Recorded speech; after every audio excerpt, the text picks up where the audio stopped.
Hi everyone, it's Sarah, the owner and maker behind Multifarious Nature. Thank you so much for joining me today. If you are a new viewer, welcome, and if you're a returning viewer, welcome back. I'm so glad you guys are here.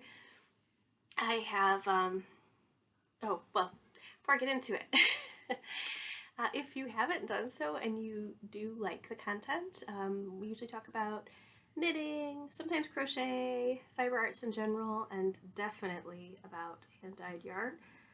Definitely feel free to subscribe by hitting the subscribe button below, and you'll be notified if you hit the bell when I post new videos.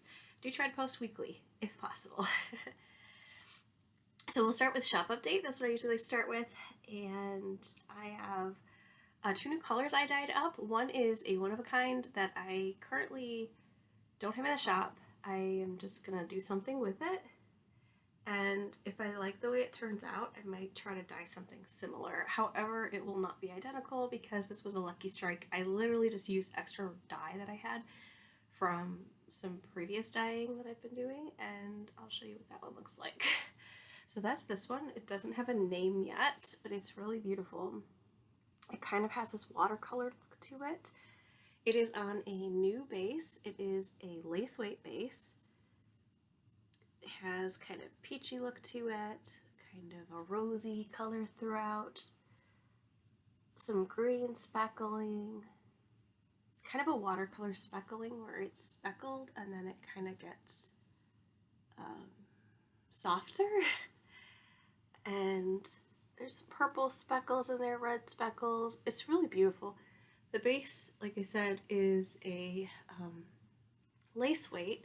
It's a new base that I have and I do currently have it as like a specialty base. So if this sounds appealing to you at all and you like some of the other colorways that are not one-of-a-kinds that are in the shop, you can definitely you can request a custom dye job, and I will definitely dye it up on this base. So it is a merino cashmere silk, pretty sure that's what it is, base, and it's lace weight, and it is a 2-ply.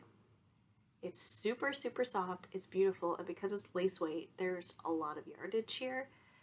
So if you have any questions about that, definitely feel free to contact me. You know, contact me through here, or if you go on to multifariousnature.com, there's a contact me there, and you can also reach me there. That's my email, and I will definitely answer any questions you have about it. But it's a brand new to me base, and I really am excited to try knitting with it. It's super soft, and yeah, very exciting. It's lace weight, so I definitely think either a very lightweight, airy blouse or a shawl, I think, would be beautiful with this. So that is definitely a variegated, and this is a one-of-a-kind that I do not have in the shop at the moment. This is just me messing around with color. So if you really like this color, you know, comment below, let me know that you're interested in something like this, and I will try to replicate it in, you know, the best way possible. But like I said, this was a lucky strike. Some of these colors were literally just remnant colors that were together, so I can't exactly replicate it. Now this other color I did write down the recipe for, and I can definitely carry it in the shop, and if you're interested in this colorway and having some of it dyed up, definitely reach out to me and I will gladly do a custom order for you. I have a special project I am going to use this for. So I haven't named it quite yet, but it's really pretty. It's got some layering going on, that's for sure. It's a light golden brown is probably the best way to describe it. It's definitely golden. It's very beautiful. I'm looking at making a sweater out of it, a cardigan to be exact, and I will show you what that cardigan is. So you know I was talking about Joji Locatelli's All the Lights. I'm going to pin in that one because I do recall how incredibly intricate that one was, and I just don't know if I have it in me right now to do another one. So this is actually going to be the base color, the main color for Andrea Mowry's new pattern. another Andrew Mowry. I know. I do like to branch out and support other other designers, but I'm really intrigued by this one. So this is her Big Cozy Cardi. This just came out like 2 days ago, I think. And it's kind of a blanket cardigan is what it is. And you know how I like my big shawls if you've been watching this for a while. I love big shawls. I love that. And I'm going to be making a blanket, the habitation throw for my Advent knitting. Well, I just think this would be amazing. So I'm kind of leaning towards doing something semi like monochromatic, kind of like how Andrea's is. She has a lot of neutrals going on here. So I'm debating doing another neutral for the collar. Like this is going to be the large base color here that she has, kind of cream color. This would be that large base area, and then the collar would be another color. But this color is really pretty and very unique. It's a warm golden, but like caramel brown. It's super beautiful. I think it would go like pair really well with a lot of different colors that I currently have in the shop. Wow, the lighting. I have a light on right now because it is unbelievably dark and creepy out right now, and so I normally try to use natural light, but I did have to use my light to do this. So, and when I back it up here, things get really blurred out and creepy looking, but I feel like this is a really beautiful neutral, and I need to find a good neutral to go with it for the collar portion. But I did dye up a sweater's quantity for this sweater. So, new colorway. It's still, the name is coming. I don't have it yet, but if you comment below, like say, oh, you're new, I'm kind of leaning towards like hazelnut or something like that. Your new brown, like hazelnut color that you just dyed up. Ooh, I'd love some. Let me know. But I am still working on a name for it, and then I'll probably dye up more. If you guys are interested, like let me know. I'm pretty sure I'm going to dye up some more. But this is on my Peruvian Highland wool base, which I love this base. I love it so much. It's definitely a fingering weight, but it is a fluffy fingering, so you definitely can get away with, I think, doing sport weight patterns. Like this is kind of calling for like a sport weight yarn, but this could definitely be knit in fingering or sport weight. So there you go. Next, that's the shop update. I also want to let you guys know there are a couple advents in the shop. If you are looking for an advent, this is definitely the time of year for advents because they are going to be shipping out at the end of October. So if you do want to get your hands on an advent for this year, definitely purchase the pre-order by following the link below. It is for the 2022 advent. If you order the 2021 advent, that will ship out right away because that is currently in stock, and I will gladly ship that out right away. I'm going to take a sip of my wonderful apple cider. Apple cider this time of year is my Achilles heel. I love apple cider. It is so good. All right. I live in Michigan too, so apples are prolific here. Yeah, they're everywhere. So we're going to talk about a finished object. It's mostly finished. I should say it's mostly finished. I did not block it yet. So to be fair, this has not been blocked, and I did not weave in the ends. So you may see some ends, and you will totally see some decrease stitch markers on here.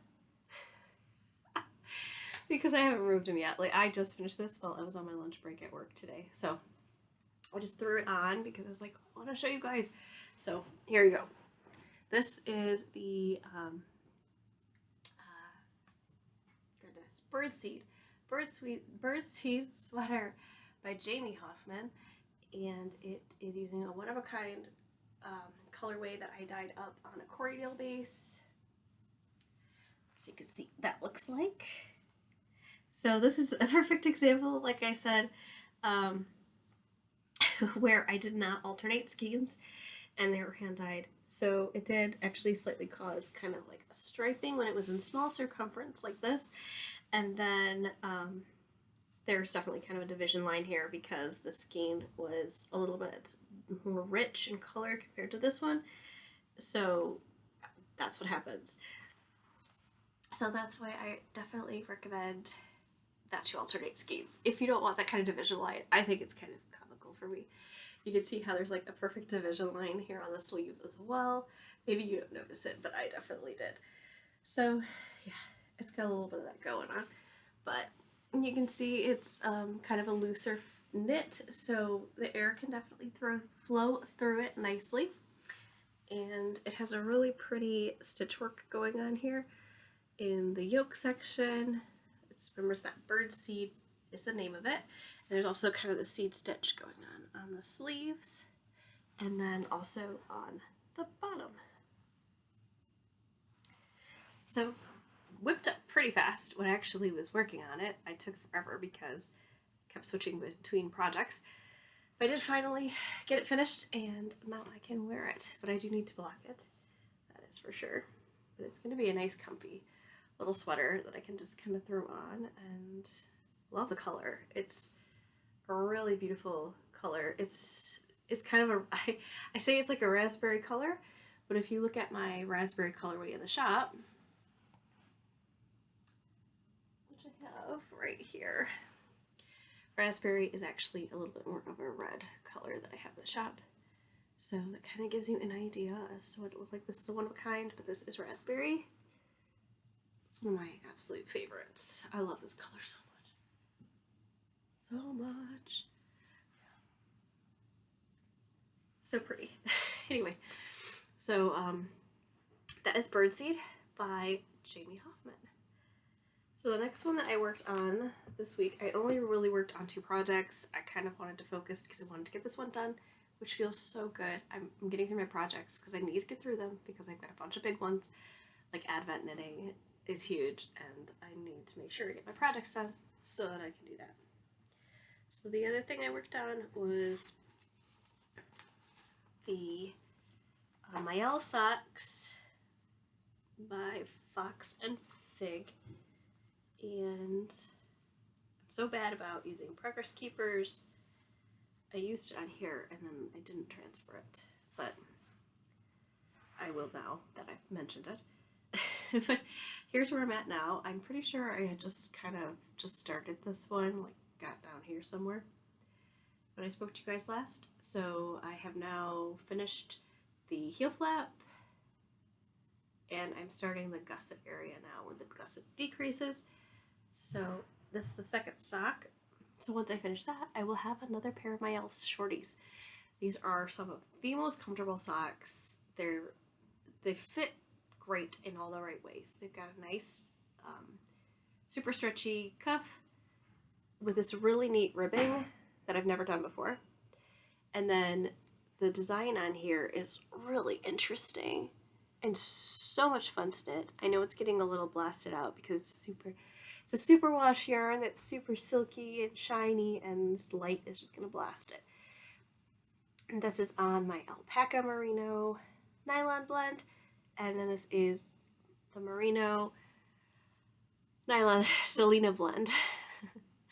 And this is my landscape limited run colorway, so I do have some of that in the shop still, but once that sells out, it will be gone for good. And then this is my pumpkin colorway, which I definitely can dye more of. If you would like a sweaters quantity, if you're one of those very lucky people that can wear, well, actually, I should say very lucky people. I think this orange I could wear and it wouldn't make me look nauseous. There are certain oranges that it just blasts out my skin so bad. So I think this color, I think I could wear it. I think I could. What do you think? So that's pumpkin, and it has this really neat slip stitch heel going on there. Super fun pattern. If you are looking to do socks, if you've never done socks before, I think this would still be a good pattern for you. I think it'd be a very fun first time sock, it would get you addicted to socks, that's for sure, because it's so much fun. But this is my second pair that I've ever done, and I really want to the next time I do a Mayel sock, I want to do the Mayel tall sock. So, pardon the noise. So the pattern actually comes with two patterns, the shorty and the Mayel. It tells you what they call it, if it's considered like the tall.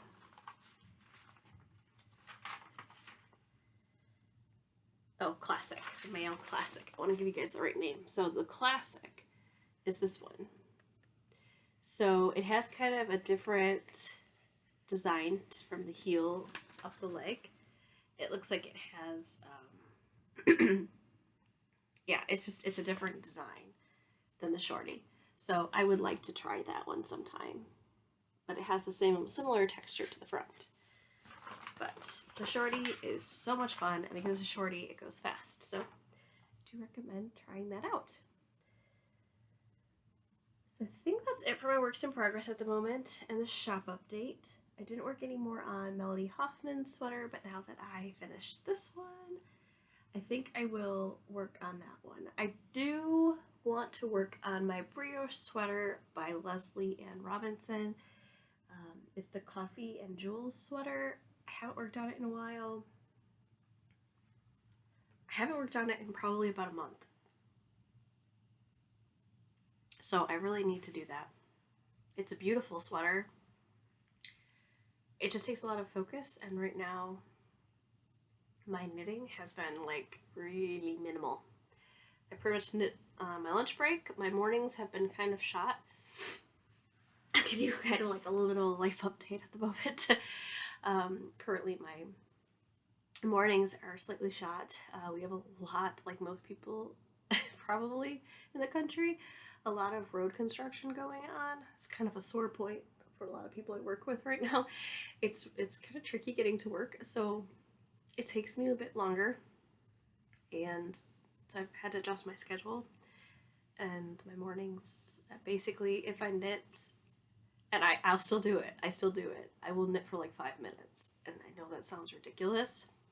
Some people are probably going to be thinking, why even bother?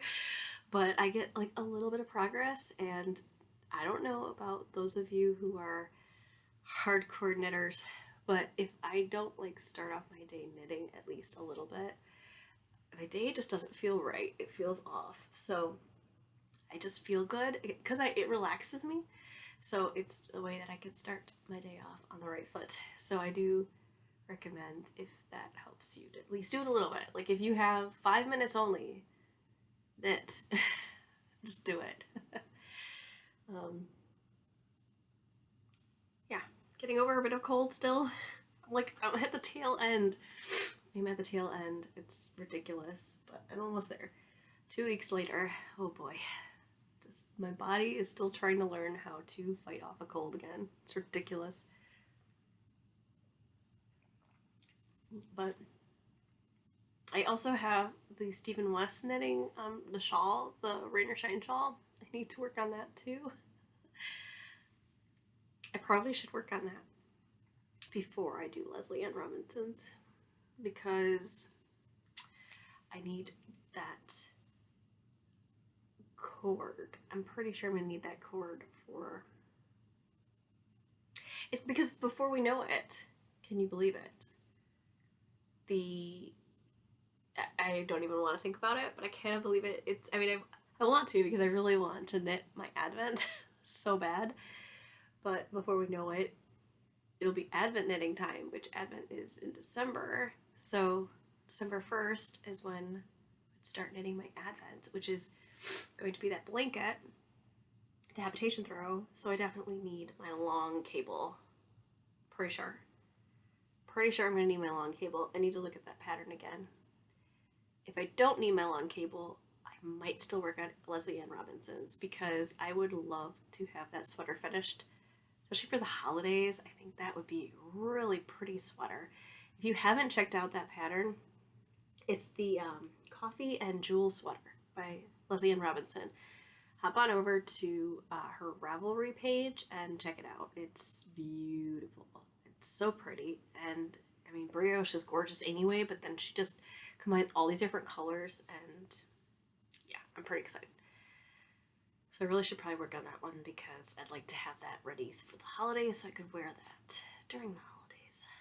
All right. I think that's it for that. I'd love to hear what you guys are up to. What are you working on lately? What are you knitting, crochet? Are you a spinner? Do you like to weave? What are you working on? And I hope you guys are staying healthy, unlike myself. And I hope you're staying healthy. And I look forward to hearing from you soon. And I will chat with you in the very near future. Have a great rest of your week. Take care. Bye.